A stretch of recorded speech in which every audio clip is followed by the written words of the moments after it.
Hi, welcome to love talkies heart beat episode 13. Room service అని వచ్చిన room bye Mihira ముక్కు దగ్గర స్ప్రే చేయడానికి తన పాకెట్లో ఉన్న ఒక స్ప్రే బాటిల్ తీస్తాడు.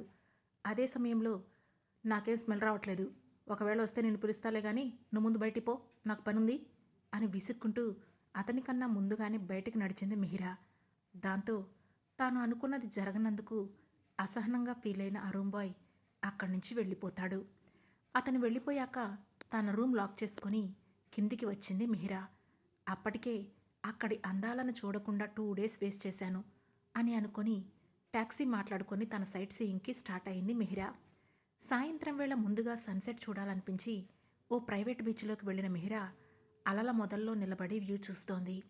స్వచ్ఛమైన నీరు, అక్కడక్కడా విరిసిన కొబ్బరి చెట్లు, మేను తాకి పులకరింపచేసే సంద్రపు గాలి, చెవులని చేరి అల్లరిపెట్టే అలలహోరు, కళ్లకు విందు చేసే పసందైన పచ్చదనం, మనసును ఆహ్లాదపరిచే ఓ సుగంధ పరిమళం. మిహిరకు ఆ వాతావరణం చాలా బాగా నచ్చింది. తన జీవితంలో ఈ క్షణం తన కోసం తను జీవించడం ఆమెకు బాగుంది. దాంతో ఎదురుగా ఉన్న నీళ్లను చూస్తూ అసలు ఈ నీళ్లలో ఉండే స్వచ్ఛత మనుషుల్లో ఉంటుందా అని తన మనసులోనే అనుకున్న మిహిరా అంతలోనే నా పిచ్చి గాని నీళ్లున్నంత స్వచ్ఛంగా మనుషులు ఎందుకుంటారు అని తనలో తానే నవ్వుకుంది. అంతలోనే ఇదేంటి నాలో నేనే నవ్వుకుంటున్నాను, ఇప్పుడు ఎవరైనా నన్ను చూస్తే పిచ్చిదాన్ని అనుకుంటారేమో అని అనుకుంటూ తల తిప్పి పక్కకు చూసిన ఆమెకు ఒక హనీమూన్ కపుల్ కనిపించారు. వాళ్ళిద్దరూ చాలా దగ్గరగా ఒకరి చేతిలో ఒకరు చెయ్యి వేసుకొని కబుర్లు చెప్పుకుంటూ నవ్వుకుంటూ చాలా హ్యాపీగా ఉన్నారు. వాళ్ళని చూడగానే మిహిరా ఆలోచనలు గతంలోకి మళ్ళాయి. గతంలో ఒకరోజున మిహిరా కమ్ ఫాస్ట్ అని తొందర చేస్తున్నాడు అనురాగ్. అబ్బా రాగ్, ఓ 5 minutes వెయిట్ చేయి, వచ్చేస్తున్నా కదా అని తన స్కార్ఫ్ సరి చేసుకొని గాగుల్స్ తీసుకొని మళ్ళీ ఇంకొకసారి మేకప్ చెక్ చేసుకొని పర్ఫెక్ట్ అనుకొని రూమ్ డోర్ ఓపెన్ చేసి అనురాగ్ దగ్గరికి వెళ్ళింది మిహిరా. ఆమెను చూసిన అనురాగ్ ముఖంలో వింత కాంతి కనిపించింది. తాను కోరుకున్న ఆన్సర్ అతని కళ్ళలో తెలుస్తున్నా కూడా అతని నోటి వెంట వినాలనే కోరికతో రాగ్ నేనెలా ఉన్నాను అంటూ అతని ముందు ఒక రౌండ్ తిరిగింది మిహిరా. వెంటనే ఆమె నడుం పట్టుకొని దగ్గరకు లాక్కొని గార్జియస్ అని హస్కీగా అన్నాడు అనురాగ్. ఆ మాటతో ఆమె చెంపలు చెర్రీస్ అయితే ఇంకా అతన్ని కవ్వించాలని అనుకున్న ఆమె రాగ్ టైం అవుతున్నట్లుంది అని నవ్వింది మిహిరా. దాంతో ఆమెను గుర్రుగా చూసి యూ డెవిల్ అని అన్నాడు రాగ్. అక్కడి నుంచి స్టార్ట్ అయ్యి కాసేపటికి బీచ్లో తేలిన ఆ ఇద్దరు సన్సెట్తో పాటు సీ ఫుడ్ కూడా ఎంజాయ్ చేసి అక్కడే ఉన్న ఇసుక తిన్నెల మీద కూర్చొని వచ్చిపోయే జనాలను చూస్తున్నారు. బీచ్ పైగా ఫారెన్ బీచ్ కావడంతో అమ్మాయిలు ఒంటి మీద బట్టలు చాలా పొదుపుగా ఉన్నాయి. సన్ గ్లాసెస్ పెట్టుకొని అనురాగ్ చుట్టూ చూస్తున్న ప్రకృతిని ఆస్వాదిస్తుంటే అనురాగ్నే గమనిస్తున్న మిహిరా అతడి ముఖంలో మారుతున్న భావాలను చూస్తూ అతడి చెవి దగ్గరికి వెళ్ళి తన ఎదురుగా ఉన్న ఒక అమ్మాయిని చూపిస్తూ రాగ్ ఆ అమ్మాయి అంత బాగుందా ఏంటి, తన వైపే చూస్తున్నావు అని గుసగుసగా అడిగింది. ఆమె అడిగిన విధానానికి మళ్ళీ ఆ అమ్మాయి వైపు చూసిన అనురాగ్ సో హాట్ కదా అని కళ్ళెగరేస్తూ అన్నాడు. అతని సమాధానానికి ముందు ఆశ్చర్యం వేసినా ఆ తర్వాత కోపం తెచ్చుకుంటూ అంత హాట్గా ఉంటే ముందు వెళ్ళి ఐస్ బాత్ చెయ్యి అని పళ్ళు కొరుకుతూ అని అక్కడి నుంచి వెళ్ళడానికి పైకి లేచింది మిహిరా. దాంతో ఆమె చెయ్యి పట్టుకొని ఆపుతాడు అనురాగ్. అయినా ఆమె వెనక్కి తిరిగి చూడలేదు. దాంతో ఓ 2 నిమిషాలు వెయిట్ చేసిన అనురాగ్ ఆ తర్వాత తన చేత్తో పట్టుకున్న మిహిర చేతిని గట్టిగా లాగాడు. దాంతో నేరుగా అతడి ఒళ్ళో పడ్డ మిహిర ముఖం సిగ్గుతో ఎర్రపడింది. యాపిల్ పండులా ఎర్రబడ్డ ఆమె ముఖం చూసి ఆర్ యూ జలస్ అని అనుమానంగా అడిగాడు రాగ్. ఆ మాటతో నాకెందుకు జలస్, మనమేమైనా లవర్సా ఏంటి అని ముఖం తిప్పుకుంది మిహిరా. అంటే నీ హస్బెండ్ ఎవరినైనా చూస్తే నీకేం జలస్గా అనిపించదా అని మరింతగా ఉడికించాడు అనురాగ్. ఆ మాటతో మిహిర ముఖం మరింతగా ముడుచుకుపోయింది.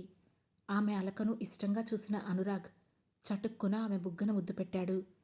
బుగ్గన తగిలిన చల్లని అతని స్పర్శ మిహిర ఒంట్లో ఎన్నో ప్రకంపనలు పుట్టించింది. అనురాగ్ మీద తనకు ఫీలింగ్స్ పుట్టడం అదే మొదటిసారి. అగ్రిమెంట్ మ్యారేజ్ అయినా అప్పటి వరకు ఫ్రెండ్స్లా ఉన్న ఆ ఇద్దరు భార్యాభర్తలుగా వేసిన తొలి అడుగు అదే. మనుషులకు ఎన్ని జ్ఞాపకాలున్నా అందులో కొన్ని మాత్రమే మనసు పొరల్లో నిక్షిప్తమయ్యి పదిలంగా ఉంటాయి. అవి ఎప్పుడు బయటికి తొంగి చూసినా మనసుకు ఏదో ఒక కమ్మని ఆహ్లాదం ఉంటూనే ఉంటుంది. అనురాగ్తో బంధం విషయంలో కూడా మిహిరకు అలాంటి జ్ఞాపకాలే ఉన్నాయి. ఆమె ఎప్పుడూ అతని విషయంలో రిగ్రెట్ ఫీల్ అవ్వలేదు. పెళ్లికి ముందు తను చూడలేని లైఫ్, పొందలేని ఆనందం, అనుభవించలేని లగ్జరీ అంతా ఒక్క సంవత్సరంలోనే రుచి చూపించాడు అనురాగ్. ఇక ఆ గతాన్ని వదిలి ప్రస్తుతంలోకి వస్తే, నిజానికి డివోర్స్ తీసుకోవడం మిహిరకు అంతగా ఇష్టం లేకున్నా తన స్వార్థం కోసం అతన్ని వద్దనలేక ముందుగా అనుకున్న అగ్రిమెంట్ ప్రకారమే డివోర్స్ మీద సైన్ చేసింది. అయినా ఇప్పటి వరకు అనురాగ్ తనకు ఏ లోటు లేకుండానే చూసుకున్నాడు. అసలు అనురాగ్ వల్ల మిహిర ఇబ్బంది పడిన సందర్భాలే లేవు. అనురాగ్ను వదిలి దూరంగా ఉండాలంటేనే ఇప్పుడు మిహిరకు కష్టంగానే ఉంది. దాని గురించే ఆలోచిస్తున్న మిహిర, అవును, నేను మాత్రం కావాలనుకుంటే సరిపోతుందా ఏంటి? అనురాగ్ మనసులో కూడా నేనుండాలి కదా. ఒకవేళ అతని మనసులో నేనుంటే ఇలా డివోర్స్ పేపర్ మీద సైన్ చేసేవాడు కాదేమో అని మనసులోనే అనుకుంటూ ఉంది మిహిర. ఇంతలో, ఓహో, మరి తమరు చేసిందేంటో అంటూ బయటకు దూసుకొచ్చిన అంతరాత్మ మిహిరను నిలదీసింది. ఓయ్, ఎవరు నువ్వు? అచ్చు నాలానే ఉన్నావు? ఎదురుగా ఉన్న తనలాంటి మనిషిని చూస్తూ ఆశ్చర్యంగా అడిగింది మిహిర.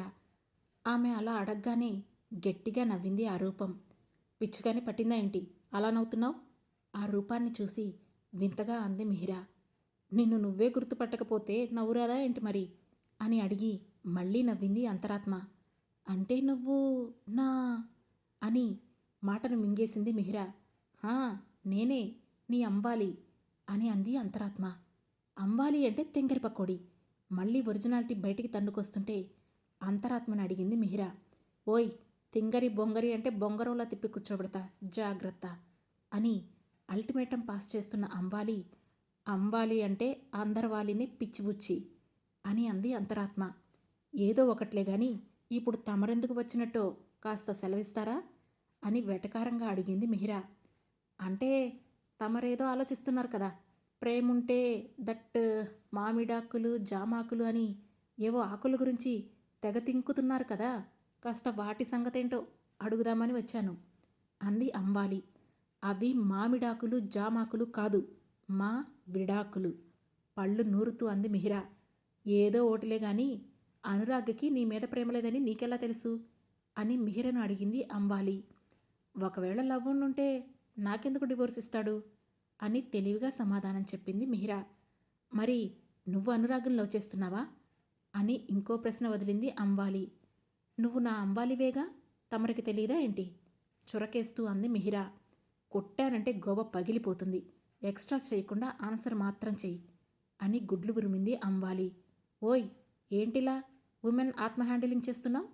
మర్యాదగా దూరం జరుగు, లేదంటేనా భూత వైద్యం చేయిస్తా నీకు అని బెదిరించింది మిహిర. ష్, అమ్మా, ఎక్కడ దొరికిందిరా అనురాగు నీకు ఈ తిక్క మాలోకం అని అక్కడ లేని అనురాగుని తలుచుకున్న అంవాలి. మిహిర, ఇది నీ లైఫ్ మ్యాటర్ కాబట్టి సీరియస్గా నేను అడిగిన దానికి సమాధానం చెప్పు అని లాలనగా అడిగింది అంవాలి. ఇష్టమైతే ఉంది, కానీ అది ప్రేమో ఏమో నాకు కూడా క్లారిటీ లేదు. దూరంగా వెళ్ళిపోవాలనుంది, కానీ దూరంగా వెళ్తే ఉండగలనా అని నన్ను నేను ప్రశ్నించుకుంటే మనసంతా మౌనం దాల్చి మోగబోతోంది.